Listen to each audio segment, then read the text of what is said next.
I agree. And we're going to just get a roll going here, and it's likely that other people will sign in. I want to give you a little roadmap for our time together this evening. We have Andreas Beckmann with us this evening. Thank you very much, Andreas, who's going to speak to us for 10 minutes, and we'll have 5 minutes of questions about the World Wildlife Foundation. He's the CEO for Central and Eastern Europe, and the World Wildlife Foundation just very recently published its annual biodiversity report, and I'm imagining that Andreas will have something to say about that. Then Renee is going to talk briefly about our so-called president's climate change track record. It will be a little bit of a bullet list approach with a little pizzazz. And then I'm going to talk about the Joe Biden climate change record, primarily focusing on his years with the Obama administration, and then talk a little bit more about his plan, then compare it a little bit to the Green New Deal proposal, which is a little bit apples and oranges, but I'll get into that later, and a little bit about the IPCC recommendations, and then we'll close with a call to action. Thank you very much. I want to note that this is a progressive pizza event of the Progressive Caucus of Democrats Abroad, Austria. Pizza, of course, is optional. We started about 18 months ago in the spring of 2019, and now we have come down to Tuesday, and 4 Tuesdays from now is election day. And during the next hour, we're going to have an opportunity to talk about things that we can use when we talk with friends and family members and community members, maybe phone banking, texting, volunteering to get out the vote. And then after the election, the climate change problem is still going to be there. So I'm hoping that much of what we talk about this evening will help us as we move on to January 20th and into 2021 and beyond, looking toward making some really big progress by 2030. All right, Andreas, thank you again very much for being with us. I would like to turn over the floor to you. Okay, great. Thanks a lot. One of the things I want to do in the next minutes is convince you that climate change is not just a problem. There's also a really big biodiversity, life on Earth problem as well. And in fact, we can't solve one without the other. They're interconnected. So I hope that's not going to get people too much more depressed, but they are massive challenges. And what I think helps in addressing these kinds of massive challenges is exactly things like this. So I want to say big thanks to Bruce for putting this together, for Jen for bringing all sorts of things together, and for all the engagement that people here have been doing. And Michael, he's not just been phone banking a bit, he's been phone banking a hell of a lot. He's called, I don't know, 1,500 people or something, last count that I saw. It is amazing. And that's really what makes a difference, because to change the world, it doesn't take changing 100% of the people. It just takes a relatively small minority. I mean, look at the results of this 2016 elections. It was a difference of 1% or less, depending on how you count it, that has tipped us from one reality to a completely different reality, not just in the US, but actually worldwide. And that's why it's so incredibly important that we're active now, that we vote, and that we go out and change that world. Not just to get this horrible man out of office, but then also to tackle the next challenges. So just a big thanks. It's not just about organizing ourselves, it's also about community. After the 2016 elections, I spent 2 months wallowing in depression and venting my spleen on social media. And at some point I thought, this isn't very productive. And then I managed to realize that there was this group out there called Democrats Abroad. I got involved, met people, not only found a way to channel my energies in a much more productive way, but actually to meet fantastic people like you. And that's really about it. If we want to save the world, we can't do it individually. We have to do it together. We are social animals.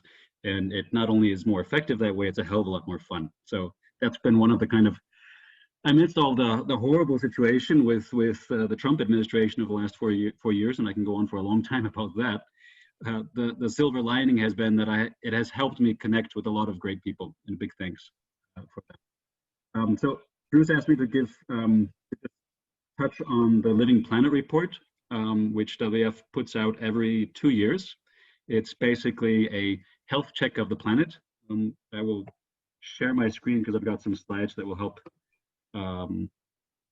give you a sense what this is all about. Hold on, let me just, I'm on the wrong slide here. Just a sec. This comes out every 2 years, and the most recent one just came out in September, so it's relatively fresh.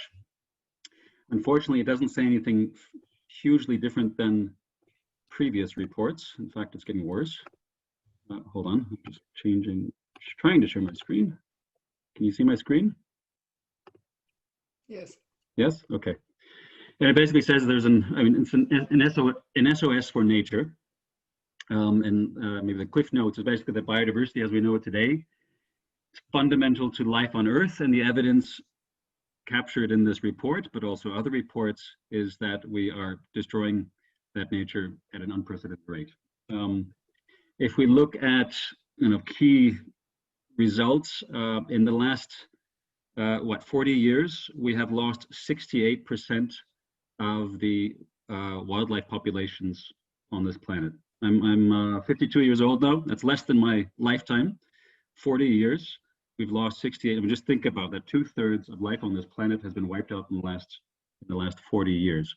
And just try to push that forward to the next 40. It's dire.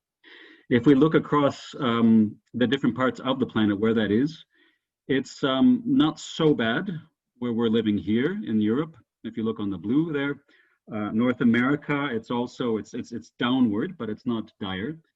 But it is dire in especially places like South America, Africa, and Asia. And part of the reason why that is because not because we're so great, but because our consumption is fueled to a significant degree by resources from those areas. So we are impacting not just our own nature, but also nature in other parts of the world. If we look where it comes from, so there's changes in land and sea use, that's this purple. You see there the pie charts. So if you look across the pie charts for each of the areas of the world, changes in land and sea use, including habitat loss and degradation, is the biggest factor. And there's different things pushing that. There's species over exploitation. I think the classic example of that is overfishing. So most of our fisheries are now overfished or under stress. There's invasive species and disease, which is also powered by climate change. There's also direct impacts that we're kind of more classically aware of, and that's pollution, but it only makes a relatively small part. And then climate change is a large one and growing as well. So there too, biodiversity loss is intimately connected with climate change. What the Living Planet report and the Living Planet Index says is basically similar to what other reports have said, the Red List Index, the Species Habitat Index, the Biodiversity Intactness Index. So it's the same message that's coming from different perspectives, from different focuses. If we look at where this is coming from, so I mean, welcome to the Anthropocene. This is this eon that we're facing in this unusual, extraordinary time in our planet's history, where one species is basically shaping the entire planet. If we look at the last 50 years or so, if we look at socioeconomic trends, there's this upward trend, this hockey stick that goes up like crazy. World population, economy, real GDP. If you look at foreign direct investment, primary energy use, large dams, you name it, it's all going up. And that, of course, has an impact in terms of the Earth system trends as well. Look at carbon dioxide in the atmosphere, nitrous oxide, methane. If we look further down, domesticated land, tropical forest loss, and so on and so forth. So the story is, this hockey stick, the one case has very positive benefits as well. I mean, just in terms of the well-being of people on this planet, have been very significant gains, but it's coming at a very significant loss. And that loss is increasingly biting us, and certainly will be biting certain future generations. If we look at the far right there, you see the biodiversity impacts, species and ecosystems. There's a number of drivers that are driving that loss of biodiversity and species. Habitat loss and degradation, we looked at before, overexploitation, climate change, pollution, invasive species. What's behind that? What's driving that? The pressures, the human activities? Well, it's fisheries. Agriculture is a huge one. energy, mining, of course, infrastructure development, forestry management, forestry use, tourism is also quite significant. And behind that, in turn, is our consumption, how we choose to consume, what we consume, demographics, the number of people on the planet, economies, institutions, and so on. Also epidemics. And then behind that, you could also say even so, so values or behaviors that then shape how our choices, how we consume, what we consume, how we act, also politically. Just to point out that agriculture, like I said, is one of the biggest drivers of biodiversity loss. So the food that we eat, agriculture is responsible for 80% of global forest deforestation. Sorry, it's 52% of agricultural production land is degraded already. There's food systems release a huge percentage of greenhouse gas emissions, 30%.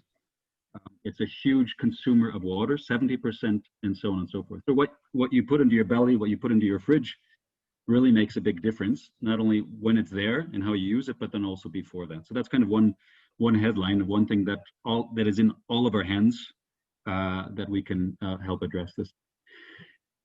Lifestyles, you look here, the ecological footprint that we have by activities. There you see food, so 29% of our ecological footprint, so our impact on the world, the earth and its resources.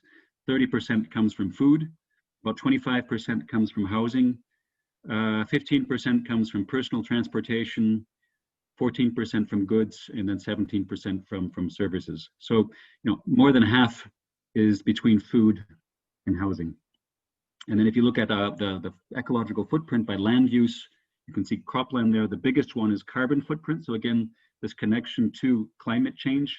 Climate change is intimately connected to biodiversity loss and vice versa. If you think of the Amazon or forested areas as major important carbon sinks, more important than our production of carbon dioxide and greenhouse emissions, that is the biodiversity. So it's the biodiversity is intimately connected again with the climate change. That's what that picture is supposed to say. People and nature are intertwined, so we've for too long pretended as if we're not part of this broader ecosystem in which we live. And increasingly this is catching up to us. And I think what's slowly sinking in this is the fact that this natural world is essential for all parts of life. I mean, the health outcomes, the fact that the COVID is linked to the health of ecosystems and biodiversity, climate change, sustainable the development, and also the quality of our food and water. Going back again to agriculture, if you look at food, there's of course direct connections to biodiversity. So the animals, of course, the plants that we use for food, but also indirectly in terms of the conditions that are created by biodiversity for food production. Good example that we're slowly realizing is the quality of soil, for example. We just kind of assume that we can pump energy out of the soil and nutrients out of the soil forever. That we're coming to the end of the tether for that. And what's also interesting, what I found interesting is that this is slowly sinking in. If you look at the corporate sector, World Economic Forum, they do this annual risk analysis, and they ask all the CEOs in the world, what are the greatest risks facing us today from a CEO perspective. You can see starting in 2010, it was asset price collapse, China economic slowdown, chronic diseases, fiscal crises, global governance gaps, et cetera, et cetera. If you look at this last one, 5 top ones are environment related, biodiversity related. Just a couple words in terms of what's the path ahead. And I think we have to take a path similar to what's been projected for climate change. You might have seen this graph for climate change. We have to bring there. It goes the opposite direction. Actually, you've got CO2 emissions, greenhouse gas emissions going up. How can we put wedges in there to pull that down? through energy efficiency, through renewables, and so on and so forth. Kind of the same thing we need for biodiversity, for life on the planet. We need to, it's going down like this. We need wedges that can bring it up by, for example, restoring wetland areas, by decreasing our impact on, in terms of agriculture, by changing our food, by our consumption habits, and so on and so forth. And I think this just underscores, and this is going to be my final slide, I think, just the need for a global New Deal for nature and people. So not just for climate, but also more generally, we need to a global reset in terms of how we go about engaging with this natural world that we benefit from. So this is very much, you know, feeding into the New Deal discussion that I think we'll have in just a moment. Let me just end by saying that in terms of solutions, certainly one is in our hands. There's only so much that we can do as individuals, as small little individuals in this big system. One is our consumption. That's certainly in our hands to change. But a key one, and one of the things that we realize is that just changing our own consumption and lifestyles, you can only bring yourself down so much in terms of your footprint on the planet. At some point, you have to go beyond and actually make sure that the broader societal context that we're in is also changed. And that's where we get to, I don't want to say activism because that's sometimes seen as a dirty word. I think it's just taking action. It's everything from being an activist in the classical sense of the term, but even just asking, you know, where is your food coming from? Going to the supermarket and saying, where has this been produced? Where is it coming from? The simple act of asking that is already putting pressure and sending signals and consumer signals. But then another thing is in the political system, and I think that's one of the most important ways that we can take action and need to take action. And that is by simply voting ourselves, but then also pushing others to do the same. And I think that's why, and these elections that are coming up are absolutely crucial, not just for the US, it's for the entire planet. Imagine 1 year from now in October, we are expecting to have the climate conference of the parties in Scotland. Imagine what difference it will make if there is not a Trump there. It'd be even worse if he was there, I guess. And instead there's somebody, a Kamala Harris or somebody representing the US.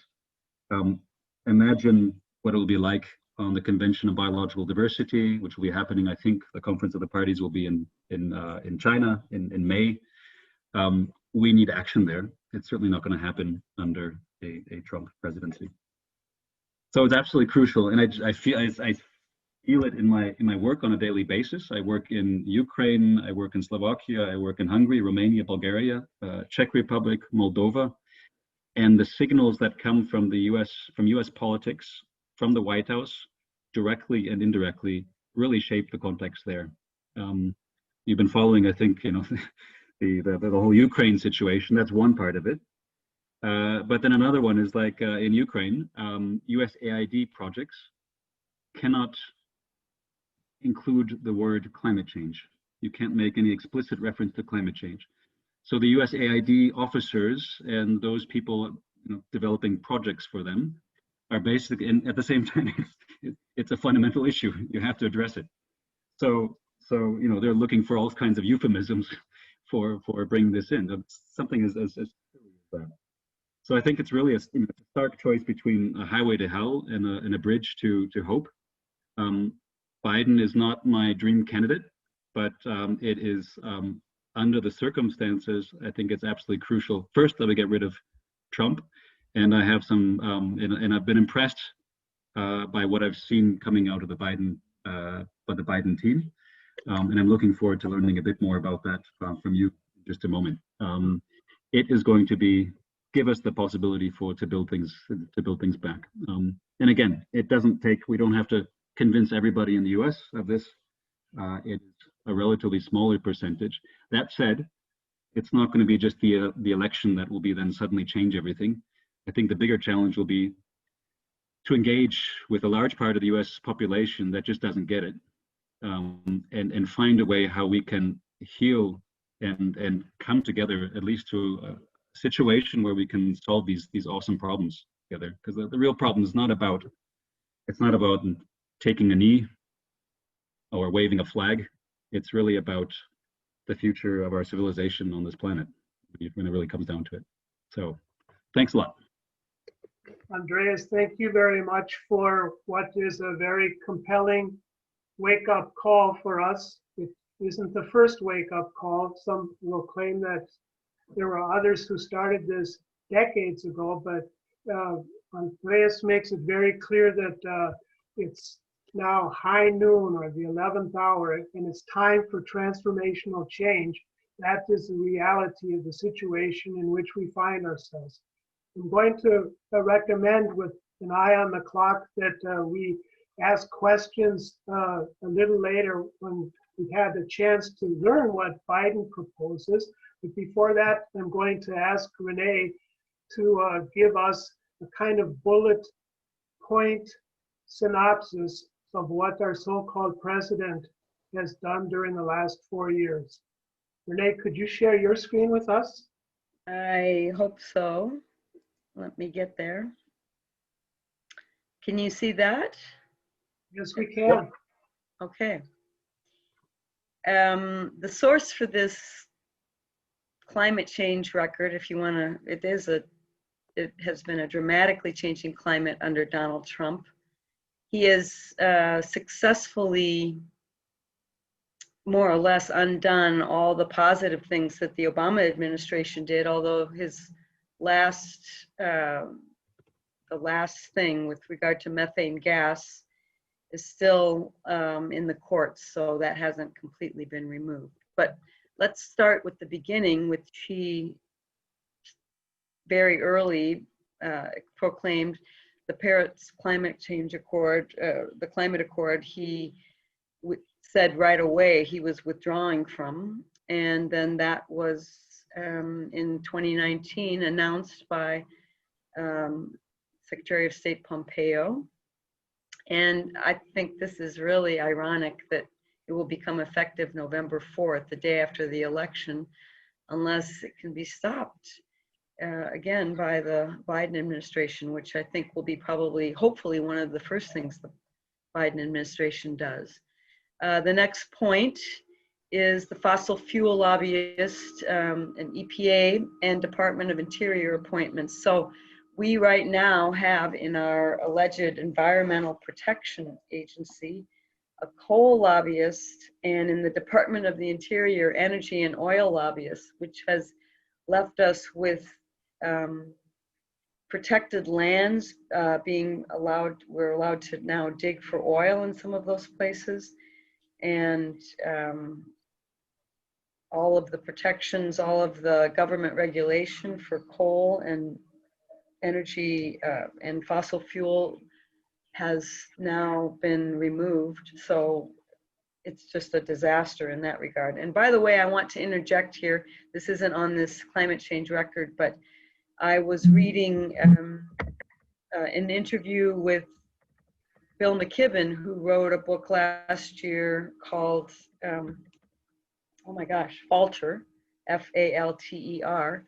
And Bill McKibben might be known to many of you as a very active climate activist.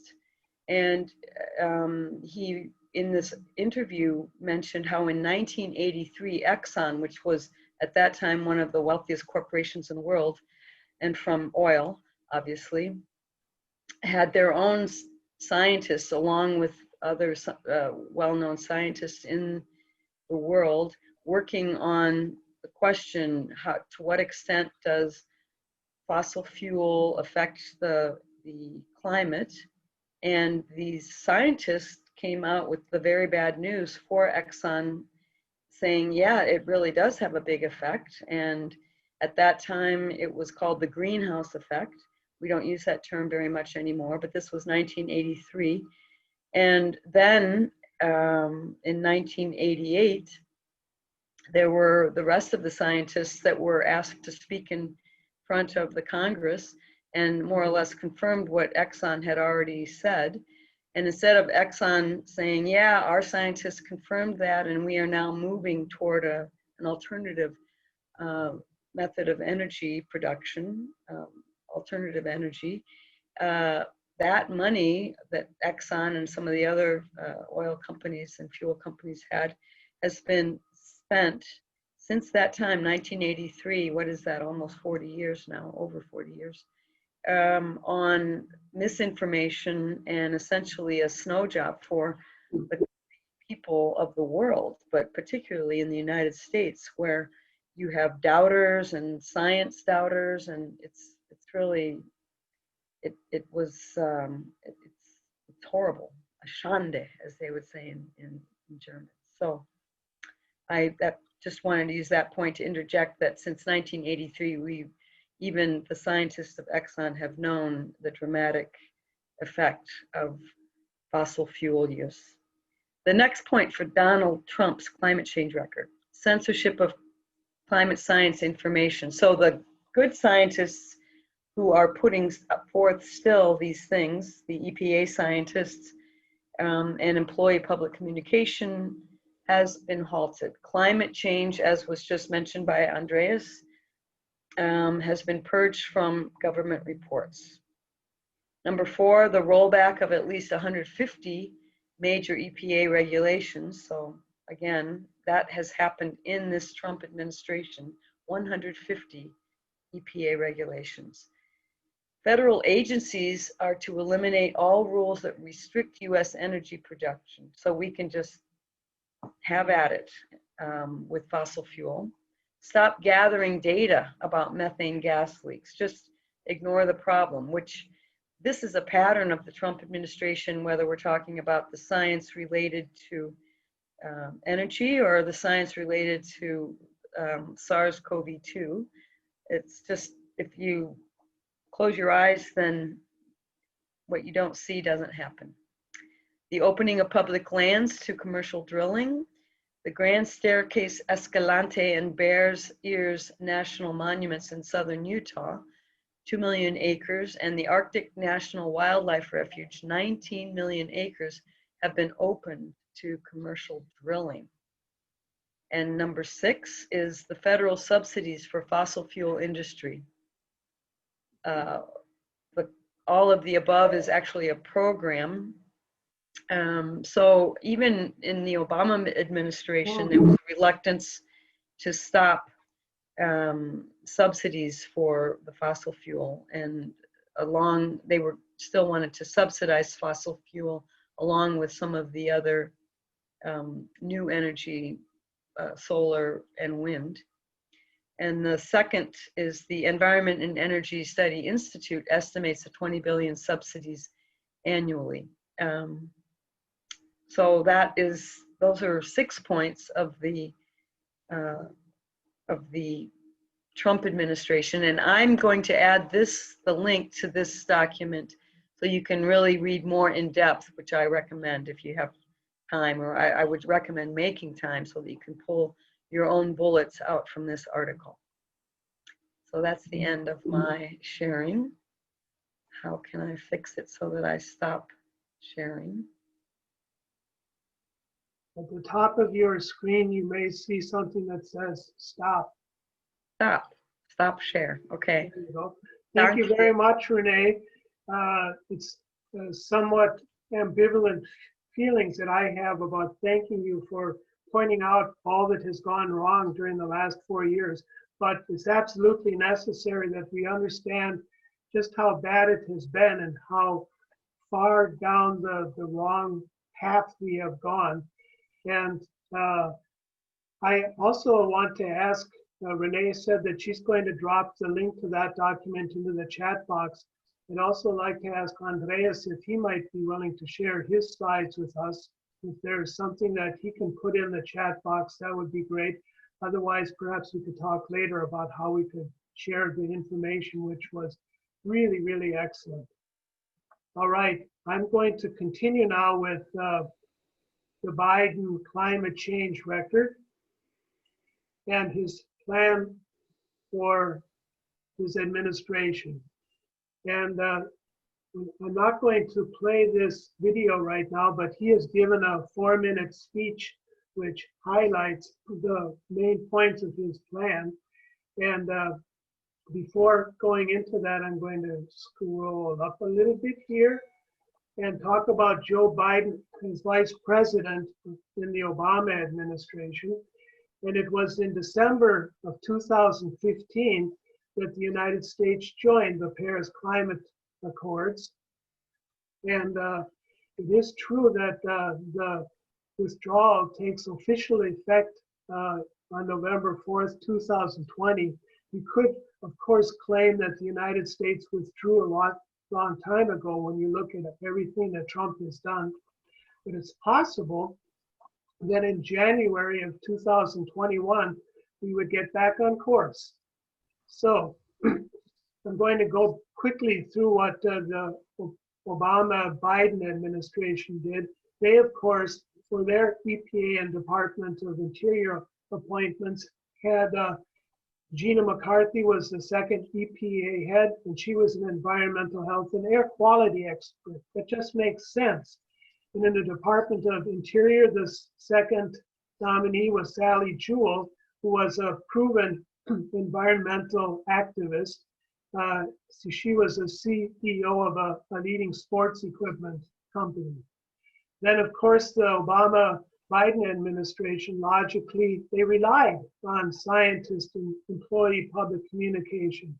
And of course, they favored discussing more, raising awareness about climate change in government reports. And among the many, many great EPA regulations that were passed were the ambitious mile per gallon goals for automobiles and stricter regulation of air and water pollutants. And in contrast to Trump, during the Obama administration, there were 550 million acres of public land protected, and that was more than any other president, including Teddy Roosevelt. All right, the sixth point is not absolutely rosy. As Renee mentioned, the Obama-Biden administration in 2000, I think it was 14, embraced an all of the above energy strategy. They were in a push-pull, trying to occasionally reach compromises with Republicans and with the business community.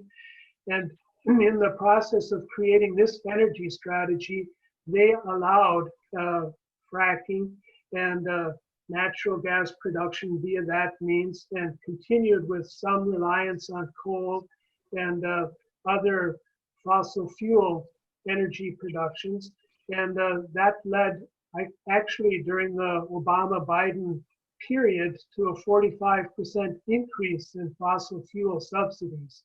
I'm making that point to suggest that in this context in which we realize reality tells us that transformational change is necessary, that the time for compromise may be over if we are to succeed, and that the Joe Biden plan has to do its utmost to bring about that transformational change. And we can't wait for Joe Biden and Kamala Harris to do that. We have to unite with them and encourage them to bring about that transformational change. All right, the Biden plan in its current form, which was influenced by the Unity Task Force Group on Climate Change, now calls for the United States to achieve 100% clean energy economy and reach net zero emissions no later than 2050. And it perceives the necessity for infrastructural change in the United States that can be linked to ambitious goals for transforming our economy to clean energy. And it is referred here to building a stronger, more resilient nation. That includes housing, and it includes transportation, and includes all aspects of our infrastructure with the goal of doing what is necessary so that we have net zero emissions no later than 2050. In addition, the plan calls for rallying the rest of the world to meet the threat of climate change. I would claim that the European Union is making a really solid contribution to that right now. And it's time for the United States to rejoin that effort. And that can be done by coming back into the Paris Climate Agreement as soon as possible. It's important to stand up to the abuse of power by polluters. And here there is social justice being highlighted, which disproportionately harms communities of color and low-income communities. And then it's important to fulfill our obligation to workers and communities who have powered our industrial revolution and subsequent decades of economic growth. To me, that means there has to be a just transition from things like coal production that have powered our economy in the past to a clean energy production. We can't just leave the workers and communities behind. And Biden claims that he will pay for this by rolling back the Trump tax initiatives that enrich corporations at the expense of American jobs and the environment. All right, that's in a nutshell. And I'm going to offer a comparative perspective here. Of course, the difference between Trump and Biden is night and day. It's pretty much diametrical opposites. At the same time, the Biden plan is less ambitious than the Green New Deal. The Green New Deal, however, not being as detailed in how it accomplishes what it sets out to accomplish. However, it includes health care for all, and the Biden plan does not go that far right now. It includes a sustainable family income for all, and the Biden plan for all of these items, it takes steps and ambitious steps in the direction, but it's unwilling at this point to say that it is going to go as far as the Green New Deal proposal. It also, the Green New Deal calls for affordable housing for all. The Biden plan includes tremendous investment in affordable housing and green housing. The Green New Deal calls for banning fracking, and Biden is, in a sense, threading a needle here, currently trying to make sure that he doesn't lose more moderate Democrats and others who are concerned about the banning of fracking, and at the same time ensuring that banning of fracking will take place on public lands as the next big step, and that it can continue beyond that. And the Biden plan is less ambitious as what the Intergovernmental Panel on Climate Change recommends for the climate budget. I think many of us have heard that we have 12 years, well now it's only 10 years, until 2030 to turn the corner in a mighty way to make sure that we don't use up the climate budget we have remaining. And if we looked at the figures for that, we would realize we have to complete Herculean changes to make sure that in the next 10 years we don't exhaust the existing climate or the carbon budget. All right, that's enough for me for the time being. I'd like to stop sharing my screen, come back and welcome those of you who have joined us in the meantime, and open it for discussion. Some of you were asking questions in the chat box of Andreas. Perhaps you also have questions about the Trump climate record or what Joe Biden proposes. If you just wave a little bit, I'll call on you. Renee, please always remember to unmute yourself. I always forget. I am responding actually to Andreas in the chat with regard to China. It's uplifting to hear that they're not only putting things into the atmosphere similar to the US. I think that was a good point that you made with regard to the US has been doing it in an uninterrupted fashion since we could, and China has only just started, but they are doing things also to sort of balance what they say. What they're doing right now. My question is where you were saying fossil fuel is a no-go with investment. I agree, and I think most of us would.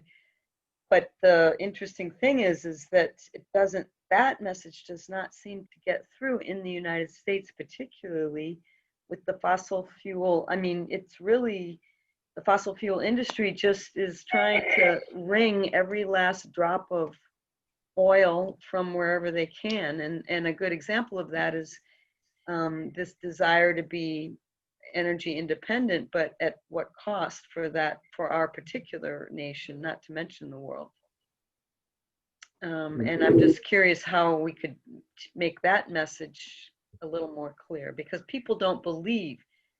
When I speak with friends in the States, people do not really believe that we will run out of fossil fuel. They just don't, they can't envision it. If I could say something, I mean, I think that, I mean, because I think that approach is wrong. I mean, so one thing is the fossil fuels are running out, so it's just it's the way it is. But also, and I think that what we haven't managed is to or it's coming. That's to position renewables, for example, or energy efficiency is even better, as something positive. You know, it's not like energy independence. Exactly, that's what we're trying to do. And this is long-term energy independence rather than short-term energy independence. And it's long-term jobs, because the renewables tend to come with more jobs than the fossil fuels do, which are focused basically on mining or processing. This is about, you know, setting up windmills. It's about retrofitting houses so that they're more energy efficient. There's a lot more jobs involved in that. You know, so coming with that it's not, one thing is saving the planet. That's kind of a side effect, I think. You know, and part of the reason I think why the Chinese are pushing so aggressively into renewables and to energy efficiency in other areas is yeah, the side effect is so that they can go to the world stage and talk about how wonderful they are. But you know, they're doing it because they see that's the future of the economy, and it's the future of the economy by definition, because only that is sustainable. Not just from an ecological perspective, but also an economic perspective. And I think and unfortunately, I think we see in the case the U.S., not just the U.S. of course. I mean, the fossil fuel industry has been developing for 150 years, and it's built up, and it's been super successful and really important to our economies. And so that all of that whole infrastructure, let's say, of influence, of argumentation, of lobbyism, is there, and the other side is not quite there yet. You know, it's developing, and it's developing amazingly quickly, but it's still can't compete with that so far. You know, so I think that's what we're competing against. It's a race. I'd also like to mention briefly that sometimes things happen that are disturbances that really change the game. And this morning I heard that Exxon stock has lost 50% of its value so far in 2020. And it means that many Exxon employees are scheduled now to lose their jobs. But, there's a transformation that seems to be taking place with Exxon right now. And also many fracking companies are really hurting right now and going out of business. The bad thing about that is that the Trump administration is trying to make sure that they don't have to clean up their operations when they go out of business. And that's something that has to change right now. And it's another reason why we need a new president.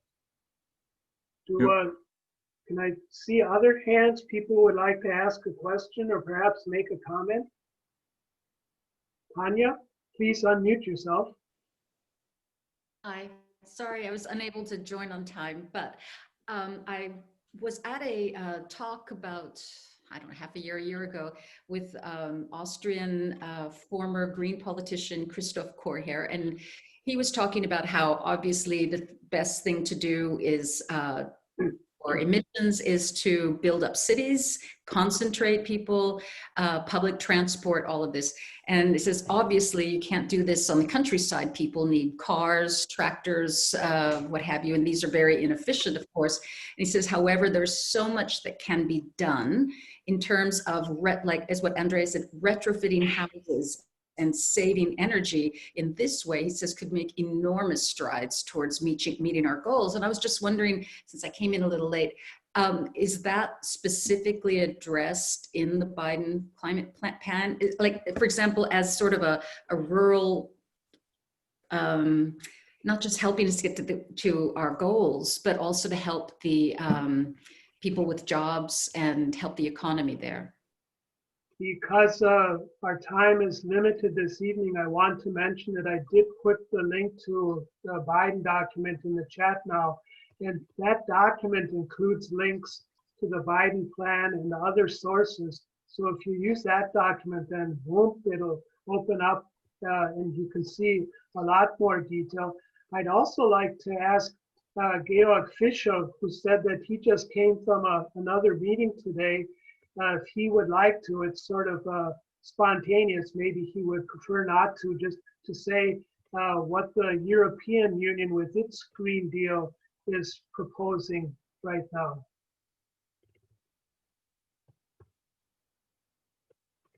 It's a bit much to ask me to say this. I can basically tell you what the message of the meeting was.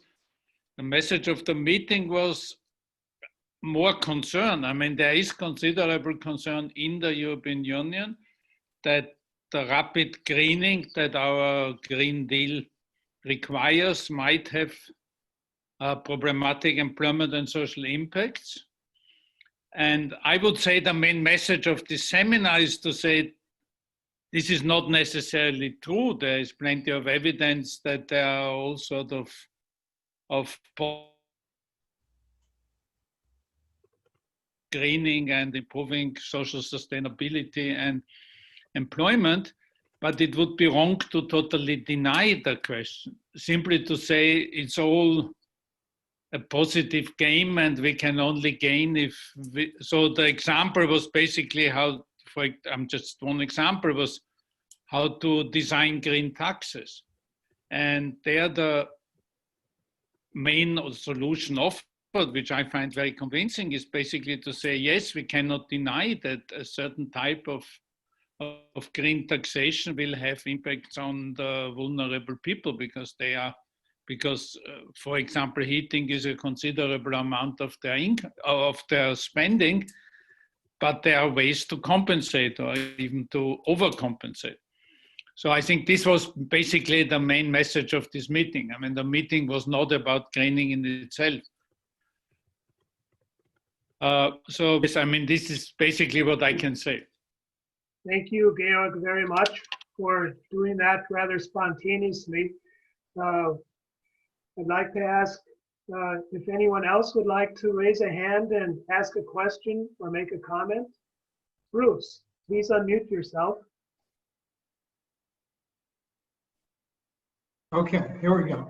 Yeah, this is in connection with the EU policy. I've been reading some, trying to get a little bit more up to speed on this, the whole Nord Stream 2 project that Germany, the pipeline, the new pipeline connection in the north between Germany and Russia for natural gas. And one of the arguments in the mix of that whole very complicated decision process is that Germany apparently claims that natural gas is a more environmental friendly fuel source than oil, and that's part of the argument of why that would be a beneficial thing potentially in some way.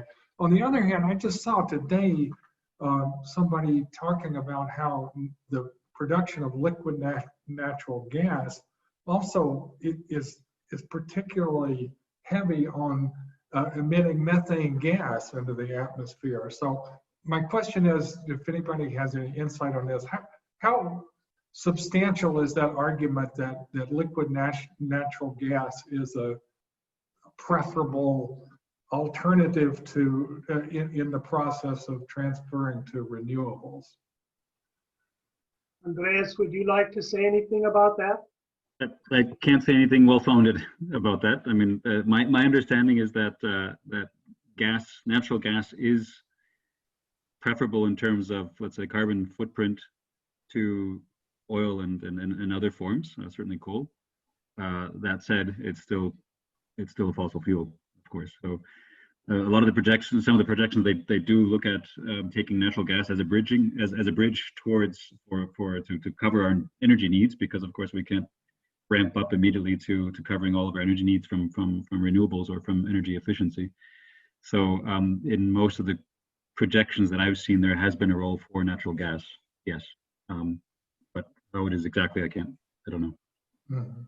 I want to make a claim that also is not extremely scientific, but the claim would be, if we accept, based on what Andreas laid out for us, that transformational change is crucial right now, then it seems to me trying to find a replacement for current fossil fuels is not as advantageous as trying to find ways to conserve energy, so we just need less fuel, period.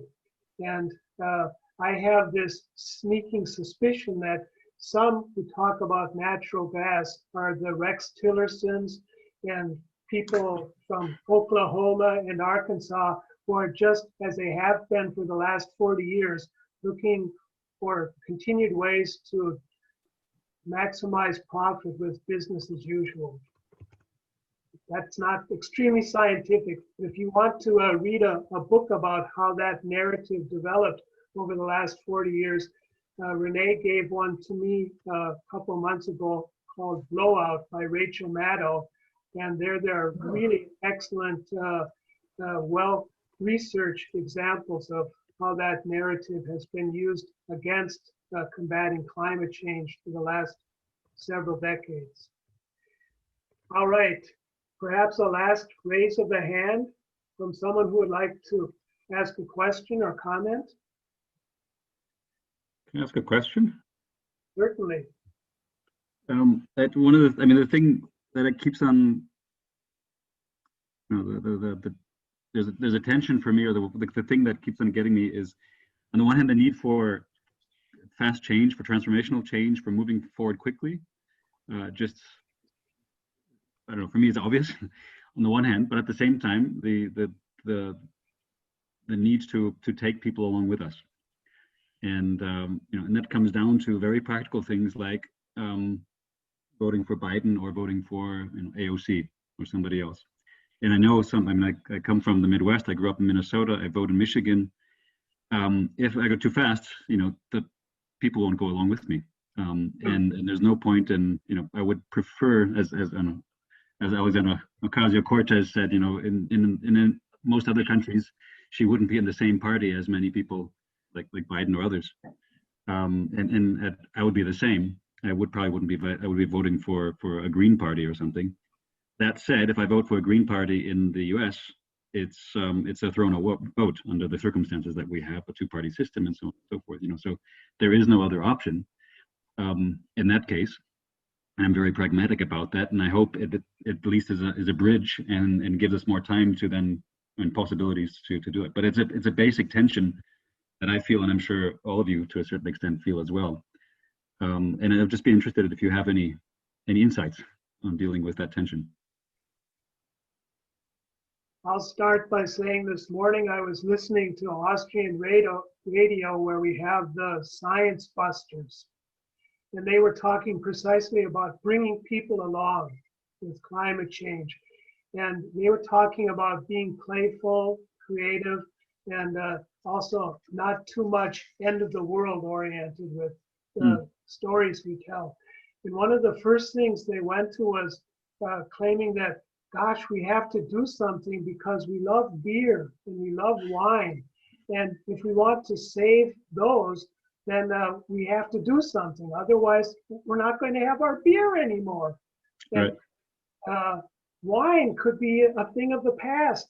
Oh my gosh. And that is sort of end of the world, but it's playful. And I used it to try and encourage two people to get on this meeting with us tonight. And I'm sure that I grabbed their attention, but they're not here right now. So maybe we have to keep thinking. Good point. I would want to just also interject that I'm just looking at the participants of this meeting, and really Celeste and maybe Sarah are the only younger generation people. it was on our watch that things have devolved or evolved, however you want to describe it, gotten to this point.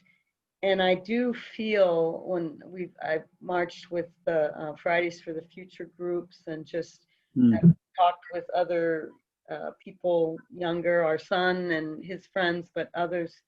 I think it is not lost on them that things, you know, they're the ones experiencing even just COVID and kind of blaming us for that. And they're right to blame, I think, but they're also not just blaming. They understand that that changes need to be made, and they're quite willing to sacrifice a car, you know, riding. It's not even perceived as a sacrifice for some.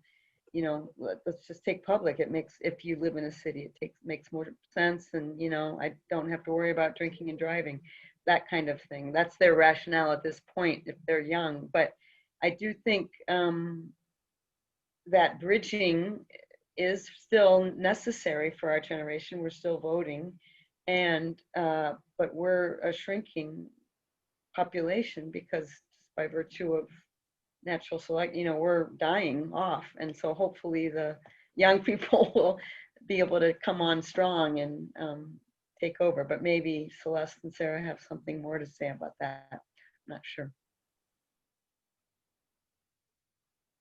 Celeste and Sarah, that was an invitation. Would anybody like to make a comment before I'm going to go to our take action wrap up? Celeste? Yeah, I got my undergrad in crop sciences, so I had to work with some farmers and people who live in more rural areas. And I took a class where the professor worked also with farmers, and she said that it's a lot easier to bridge the gap by giving people information that they can kind of see and recognize about climate change, like saying things like, hey, don't you notice the spring flowers blooming earlier this year? Don't you notice that the ground hasn't frosted completely? And saying things that they have more tangible connections with rather than trying to politicize the issue, because that doesn't seem to get through to people. Yep.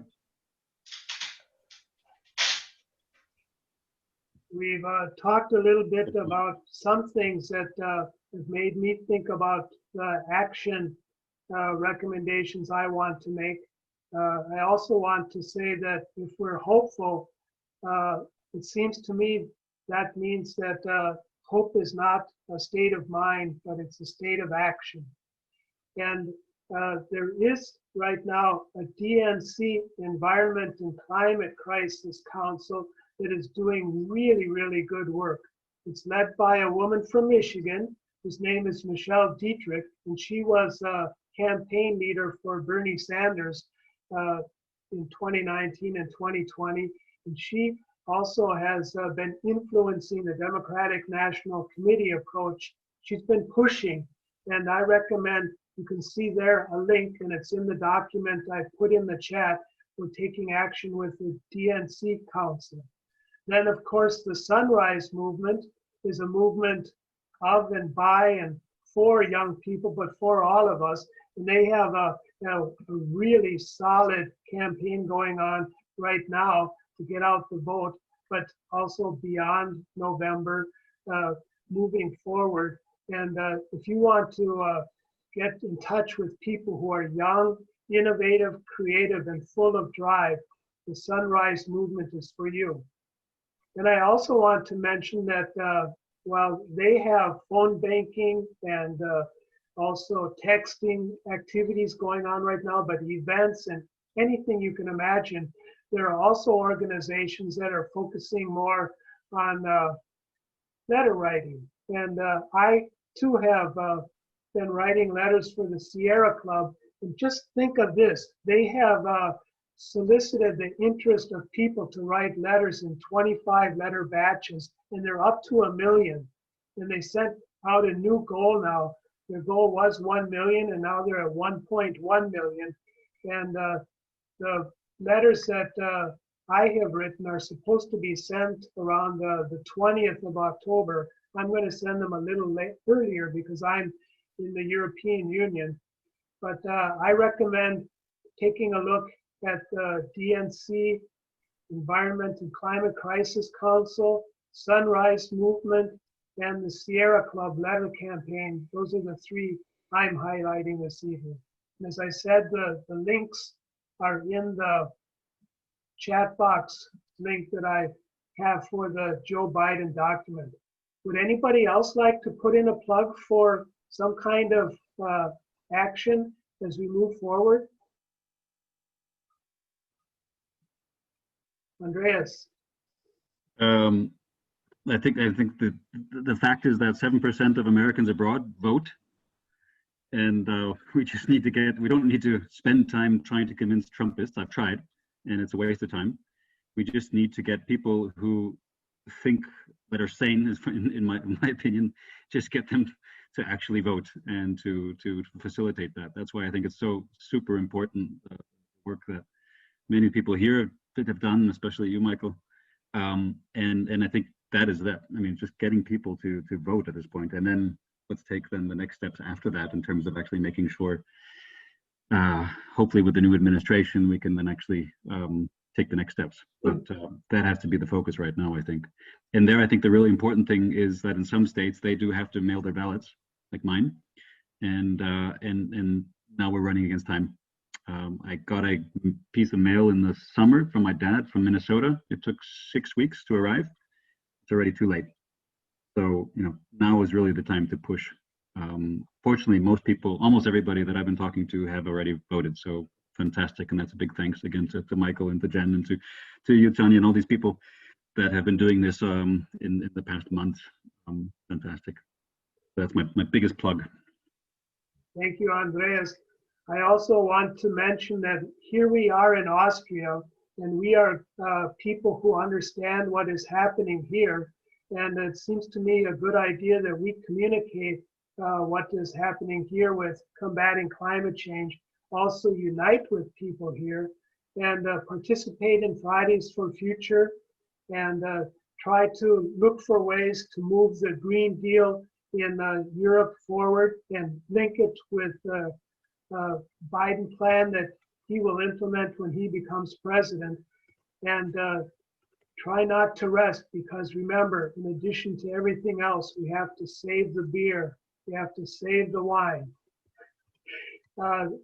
Thank you very much for attending this Progressive Pizza, another one in a series, and they will continue. Look for announcements for meetings after the election in November, December, and we're going to keep at this until we accomplish the transformational change, the progressive change that we need. Thank you very, very much, everyone. And Thanks, I wish Chris. Thanks, everybody. Thanks, Bruce, for organizing this. Fantastic. And thanks to all of you for the great work that you do. Yeah, thanks, Andre. Thank you. Good to see you Cheers. all. Good to see you all. Thanks. Bye-bye. You. Bye-bye. bye-bye, everybody. Thanks.